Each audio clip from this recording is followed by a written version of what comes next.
In Beijing, a fervent crowd descended upon the iconic Apple Store as the highly anticipated iPhone 15 made its debut in China's tech market. Despite concerns about potential patriotic sentiments impacting Apple's fortunes, eager enthusiasts exhibited no hesitation in securing the latest gadget. The iPhone 15's launch was marked by extraordinary numbers. JD's Data 1-hour delivery app reported an astonishing 253% surge in sales compared to the previous year's model, with a staggering 25,000 phones dispatched within the first 10 minutes of delivery commencement. This growth was attributed to an expanded collaboration between Apple and Data, which had grown to encompass 4,600 authorized retailers across China.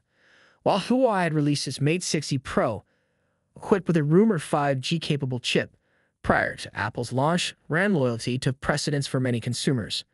One buyer, Zhao, originally intending to purchase Huawei's offering, switched to the iPhone 15, emphasizing that patriotism played a minimal role in his decision. He believed that Apple's system would offer more longevity. Despite reports of government employees being discouraged from using iPhones for work, Apple's Greater China net sales displayed resilience. Demand remained robust even in less developed cities, where orders surged sixfold compared to the previous year. However, varying outlooks existed for Apple's future in China, with predictions ranging from a 4% to a 15% year-on-year decline in iPhone shipments. Supply constraints and the appeal of upgrades for existing iPhone 11 and 12 users were cited as factors.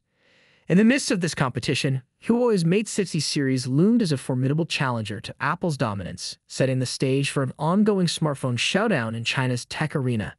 The outcome of this tech spectacle remains uncertain, with time alone revealing the ultimate victor in this high-stakes battle.